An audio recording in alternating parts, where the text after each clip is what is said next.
de ce nom. Permettez-moi, mesdames et messieurs, de mentionner ici que ce bâtiment est abrité et équipé par le ministère de l'Agriculture, de la Pêche, de l'Environnement, du Tourisme et de l'Artisanat à travers le projet PIDC sous le financement de la Banque mondiale à hauteur de 46 325 000 francs comoriens. D'ici ces invités, je ne vais pas monopoliser la parole car nous sommes vendredi, journée.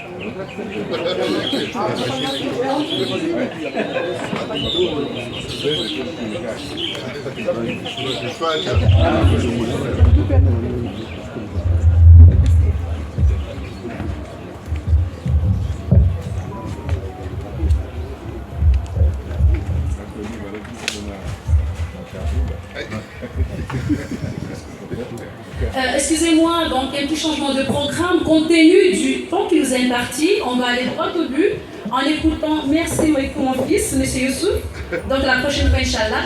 Et j'invite à présent la directrice nationale du tourisme. Hein? Ok, d'accord. Merci. Parce qu'en fait, on a dit le patron, donc il va répondre aux questions.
يبيتون ما لا يرضى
madame.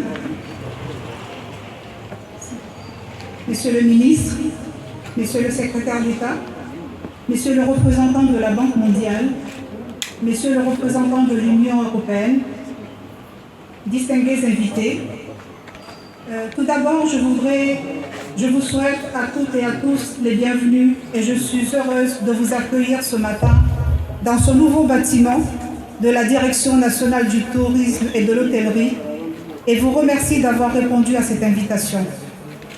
Cette cérémonie d'inauguration du nouveau siège de la Direction nationale du tourisme est un moment crucial pour moi-même et pour tout le personnel de cette institution.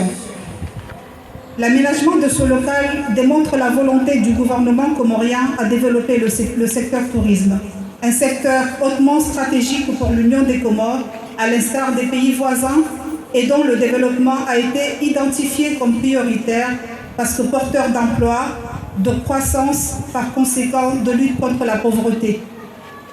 Honorable assistance, depuis 2019, l'Union des Comores a affiché l'ambition de devenir un pays émergent à l'horizon 2030 et à travers le plan Comores émergent, elle a choisi le tourisme comme premier vecteur de croissance pour atteindre cet objectif. Aujourd'hui, une initiative soutenant le secteur tourisme et la mise en place du projet intégré de développement des chaînes de valeur et de compétitivité. Ce projet initié par le gouvernement comorien et financé par la Banque mondiale vise à réduire la pauvreté en soutenant la croissance économique de notre pays et pour le secteur tourisme, améliorer son environnement institutionnel par l'élaboration du Code du tourisme et bientôt les textes réglementaires qui seront validés, l'élaboration d'un catalogue des sites touristiques d'investissement de grande envergure, l'accompagnement aux campagnes de promotion du tourisme, la réhabilitation de certains sites touristiques et accès aux sites pour le développement du tourisme local et la réhabilitation de ce bâtiment que l'ONU inaugure ici aujourd'hui. Certes, nous croyons à l'avenir du tourisme de notre pays, mais à condition qu'on réfléchisse un peu plus sur les bases du développement de ce secteur, qui sont notamment la formation, une promotion continue, la connectivité aérienne et maritime et le développement des infrastructures hôtelières. L'importance de ce secteur exige des financements uniques et non la réalisation de quelques actions à travers d'autres secteurs. Ces financements pourraient intervenir dans les axes du plan d'action stratégique national qui a été reconfirmé durant les assises du tourisme durable et responsable.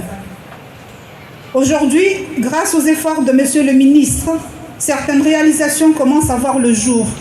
Un environnement institutionnel qui s'améliore, des investissements recherchés et obtenus pour relancer quantitativement et qualitativement l'offre touristique et une visibilité de la destination Comores qui est en cours d'acquisition. Cependant, la réussite de notre vision de développement du secteur tourisme dépend du bon fonctionnement de l'administration publique, notamment la révision du cadre organique de la Direction nationale du tourisme et des autres institutions touristiques. En effet, mesdames et messieurs, le secteur tourisme, à travers ses différentes entités, ne dispose pas de ressources humaines hautement qualifiées pour remplir pleinement son rôle en tant qu'acteur clé du développement du secteur touristique.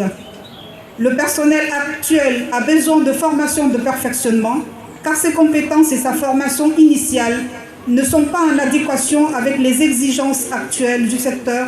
Donc, il est impératif de fournir à la Direction nationale et les autres institutions du secteur des formations de remise à niveau et des ressources humaines qualifiées et adaptées.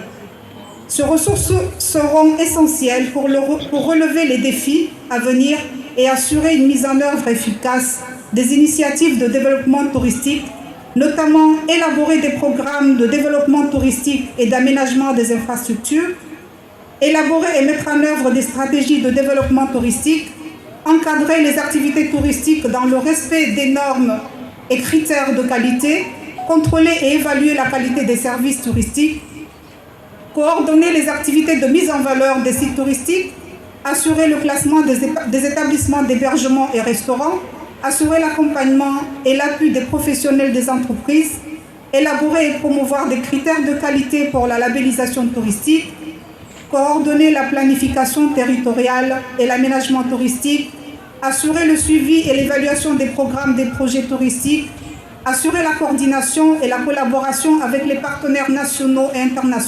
internationaux, concevoir et mettre en œuvre des programmes de formation professionnelle, encourager le développement des compétences et l'apprentissage continu en collaboration avec le service de la qualité et de la compétitivité, collecter, traiter, analyser, diffuser les données touristiques et statistiques et fournir enfin des données pour la planification et la prise de décision dans le secteur du tourisme. Mesdames et messieurs, avant de terminer mon propos, je remercie notre gouvernement de sa réelle volonté affichée dans le développement du secteur en concrétisant progressivement les actions déjà soulevées dans les documents cadres de la politique touristique du pays. Je réitère mes sincères remerciements à la Banque mondiale et aux autres partenaires pour le concours constant et le soutien sans faille qu'ils apportent au progrès de l'Union des Comores et du secteur du tourisme. Je remercie le secteur privé qui s'est joint à nous pour cette heureuse occasion.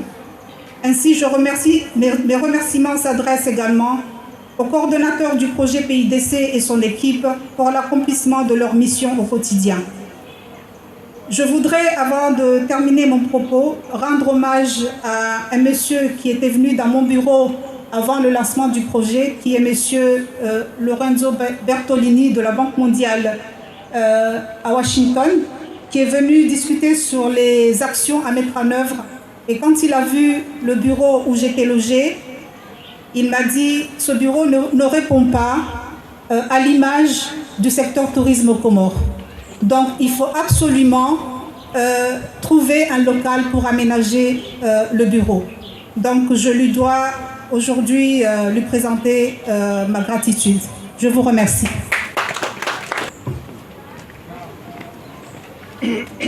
Bonjour tout le monde. Je pense que je ferai beaucoup plus un témoignage qu'un discours formel. Monsieur le ministre de l'Agriculture, de la Pêche, de l'Environnement, du Tourisme et de l'Artisanat, porte-parole du gouvernement, Monsieur le secrétaire d'État, chers collègues Pierre, représentants de l'Union européenne aux Comores, Madame la directrice générale du tourisme ici aux Comores, Mesdames et Messieurs, en vos rangs, grades, tout protocole observé, assalamu alaikum. Pour cette cérémonie, comme j'ai indiqué, j'aimerais mentionner que pour nous, c'est un honneur d'être associé à cet événement. C'est un plaisir pour nous de voir qu'un projet financé par la Banque mondiale a contribué à créer un environnement de travail adéquat pour les acteurs d'encadrement du secteur. Et je transmettrai à la directrice votre gratitude à M. Bertolini et je voudrais profiter pour vous remercier pour votre patience. Le temps que Bertolini est passé ici et aujourd'hui, je pense que vous avez dû endurer les conditions difficiles pour avoir ce local. Merci à vous, merci à votre personnel pour toute la patience observée. J'aimerais remercier le ministre de l'Agriculture en charge de l'artisanat du tourisme pour son leadership dans le développement du tourisme au Comores ici. On voit le ministre, il est beaucoup engagé. Au-delà de ces questions institutionnelles, vous avez mentionné des questions d'hôtellerie et je pense que l'hôtel Garawa, c'est aujourd'hui un investissement important dans le secteur qui tient beaucoup à cœur le ministre en charge du tourisme et dans une autre fonction, il a conduit ce projet. Je pense qu'on aimerait le saluer pour cet engagement en faveur du tourisme au Comores ici. Donc, la mise à disposition de ces bâtiments, je pense que témoigne la volonté de toutes les parties prenantes, gouvernement, partenaires techniques et financiers, pour accompagner le développement du tourisme. Pour nous, Banque mondiale, le tourisme est identifié comme une des sources potentielles de croissance aux Comores. C'est un puissant vecteur de croissance économique et de création d'emplois. Et par le passé, le tourisme a démontré qu'il peut tenir ce rôle aux Comores. Donc, il s'agit pour tous les acteurs ensemble de faire en sorte que le tourisme rejoue son rôle dans le temps et qu'il puisse apporter des points de croissance à l'économie comorienne. Donc, pour terminer, j'aimerais vous exhorter, vous et vos agents, à faire un bon usage de ce bâtiment. D'autres appuis suivront. La Banque mondiale reste disposée à accompagner le gouvernement des Comores dans ses efforts de développement. Merci. Le gouvernement, bien entendu, votre message, donc votre promesse de l'accompagner toujours pour son combat en termes de développement. Donc, parlant du gouvernement, j'invite à présent Monsieur le ministre de l'Agriculture, de la Pêche, de l'Environnement, du Tourisme et de l'Artisanat, Monsieur Oumedoum Seydié, pour son allocution. Merci. Bismillahirrahmanirrahim. Assalamu alaikum. Monsieur le représentant, Monsieur Aboubakar Sidiki, représentant de la Banque mondiale aux Comores, Monsieur le représentant de l'Union européenne, mon petit frère, le secrétaire d'État en charge du tourisme et de l'artisanat, Madame Nadjati, directrice générale de l'ANPI, Monsieur le président de la Chambre d'agriculture, Monsieur le coordonnateur du projet PIDC, Monsieur le directeur, Monsieur le secrétaire général, je ne l'ai pas vu. Le secrétaire général, il est là. Secrétaire général du ministère, Monsieur le directeur général, Monsieur le directeur généraux, puisque vous êtes là, 2, 3, 4, 5, je crois. Madame Amedouled, je me suis demandé pourquoi il est là, mais maintenant j'ai compris. Chers amis, assalamu alaikum wa rahmatullahi wa barakatuh. Puisque M. Boubacar a décidé d'être dans la sphère du témoignage, je vais également en témoigner un peu. D'abord en commençant par lui, puisque depuis qu'il est là, alhamdulillah, beaucoup de nos projets ne voient pas seulement le jour, mais sont exécutés. Et aujourd'hui, on est là justement pour constater qu'effectivement, l'argent que la Banque mondiale mettait et continue à mettre au service du pays, l'argent est utilisé à bon escient. Parce que, effectivement, il faut le souligner, il faut le reconnaître, les Comores, leur seul diamant, c'est le tourisme. Effectivement, on a trop tardé. C'est pourquoi vraiment l'apport de la Banque mondiale est très apprécié. Rien que pour le secteur du tourisme, la Banque mondiale a mis à la disposition de notre pays 250 millions de francs comoriens. Et tout cela pour nous mettre à notre disposition des infrastructures qui nous permettent d'aller de l'avant. Et en ce qui concerne le Galawa dont il a parlé, je crois que moi-même, je crois que le président le sait très bien, on lui sait gré de nous avoir aidés à formaliser ce projet. Parce que ce projet présentait un risque sur le plan financier. C'était un vrai risque. Et il nous a aidés jusqu'à pouvoir le formuler et le mettre en œuvre. Donc, encore une fois, Monsieur Baka, merci beaucoup. Sans vous, entre autres, on n'aurait pas de Galawa. Et je pense que d'ici fin 2024, on aura cet hôtel-là. Et comme vous continuez à nous aider pour les infrastructures de base, les infrastructures essentielles, je suis sûr qu'avant votre départ de notre pays, vous verrez d'autres projets qui vont fleurir ici et là. Dans très peu de temps, on aura à signer d'autres projets pour ici, Moroni, et pour d'autres endroits de notre pays. Et vous avez bien fait de nous accompagner dans cette vision du tourisme comme étant le vecteur, le moteur de notre croissance. Et l'État s'est engagé à trouver les investisseurs nécessaires pour investir dans ce secteur. Merci, M. Boubacar, merci à la Banque mondiale, merci à Madame la directrice qui, bien sûr, depuis qu'elle est là, s'est toujours battue pour la promotion de notre tourisme. Elle s'est battue pour avoir un établissement digne de ce nom, capable de recevoir tous ceux qui veulent investir dans le pays. Maintenant, je ne vais pas leur dire de venir dans mon bureau, je vais tous les diriger vers chez vous, parce que maintenant, vous pouvez remplir dignement le rôle qui est le vôtre, qui est effectivement d'attirer des investisseurs pour investir dans le secteur du tourisme. Mesdames, Messieurs, merci d'être venus. Je suis sûr que la direction va en faire bon usage. Je suis sûr que le PIDC va continuer appuyer les autres secteurs qui vont vous permettre d'agir efficacement. Et je peux vous dire que le gouvernement s'est engagé à faire de ce secteur le secteur moteur et il en sera ainsi. Et dans les jours à venir, vous verrez encore les preuves de l'engagement du gouvernement et je vous remercie. Merci beaucoup, Monsieur le ministre, pour vos éloquents discours ou du moins témoignages.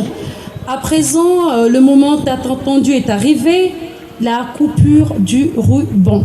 Donc nous allons à présent procéder à la coupure du ruban, suivi d'un petit rafraîchissement avant, bien sûr, de poursuivre la routine. Merci encore une fois pour tout et bonne coupure. On ne va pas aller à la routine, nous.